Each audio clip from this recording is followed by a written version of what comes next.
Happy holidays! I'm Liz Fabian, the Civic Reporting Senior Fellow for the Center for Collaborative Journalism here at Mercer University. I love this time of year, and even though if we can't get together physically, we can certainly share love through our gifts. And today, I'm here to teach you how to wrap a fabulous package.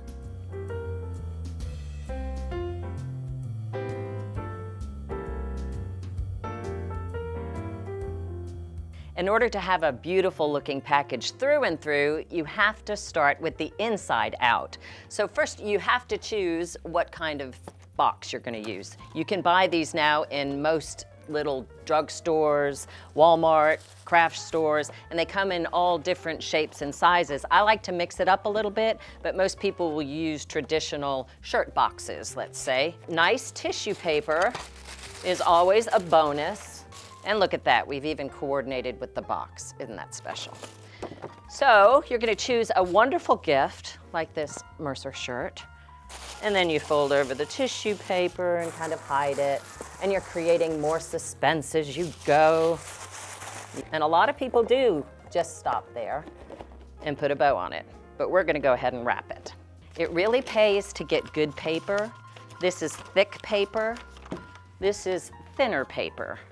And it's a little harder to work with because it tears more easily. Sometimes it's hard to get sharper corners. So we're gonna go ahead and go with the good paper. Now on the end, you're gonna wanna have at least enough to cover the end of the box so that when you make your little corners and fold it up, it'll look nice. So you're just gonna cut another side to match about that one. And you can kind of eyeball it. You wanna cross the midsection of the gift, so you know you'll have enough to overlap. And so then you can just take your ruler, so you just wanna cut off these other 3.5 inches. And I always save these little bits because then you have stocking stuffers or you have other kinds of things that you can gift wrap. Now the finished edges I think are important because it just gives you that more professional look. When I was growing up, you could get everything wrapped at the store, and I always watched these ladies who were behind the counter, and they'd always take the time to fold it over just so it, when you go ahead and tape it up, it's all nice and together. This gift wrap tape really works well because it is practically invisible. Make sure that you make sharp edges here. So where you're pushing the paper down to cover that part, then you're gonna kind of give it a little tug as you're pulling it to make sure you're getting a very sharp little angle there. Same thing on this side. So now you have your little kind of flap. And again, you take a little bit of time to make that crease. And see, this is matched up perfectly to the end of the package. So I just put a little piece there and put a piece there. And if you really want to be particular about it, you could also take your paper and have it so that you have your seam all the way to the edge instead of down the middle, but you don't have to get that picky. So now we have a wonderful gift, and let's put a bow on it. If you can tie your shoes, you can make a bow. Particularly if you have wide ribbon, it'll look very nice when you finish it. And you want to take it maybe, depends on how much of a trail you want, but I'd say just like a little over a foot from the top of the package. And what you do is you take the smaller edge, see this one's just a tad bit smaller, and that will be your first loop.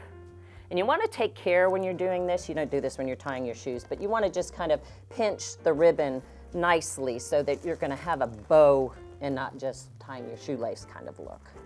So I take a little bit of time when I'm pulling this out, and then you have to work with it just a little bit and make sure it's tight. And so that's tight. Just take another piece of ribbon and tie another bow. And this time we're not going around the whole box. You can use just a little bit less and tie another bow.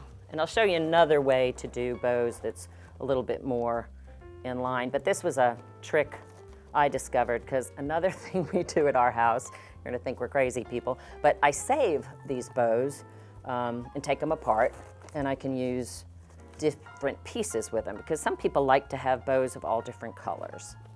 And to really make the impact that you want with this, you're gonna wanna choose a tag. And I'll show you another way to do bows. What you're gonna do is you're gonna loop over to about the size you need. And again, this is mostly eyeballing. There are no dimensions. But when you're putting it together, you're gonna be flipping the ribbon. This one doesn't really have a good side and a bad side. It's pretty much the same. But like say, some of these others that have the glitter on the outside, you wanna be really conscious to make sure that the good side's on the outside. Now, so you've looped over twice, and that's about good size for a bow, and so you can just cut this. This is a great type of ribbon because it is glittery without the glitter. And if you've ever had packages, and I have some glitter here, you know you will be wearing it all throughout the holiday season, from the packages and from the wrapping paper.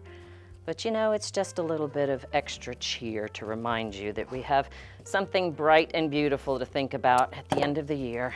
Getting together with friends and family, unfortunately 6 feet apart these days, but hopefully you can just be with loved ones or mail them a beautiful package, and there you have it. You have a beautifully wrapped present. Have a wonderful holiday season.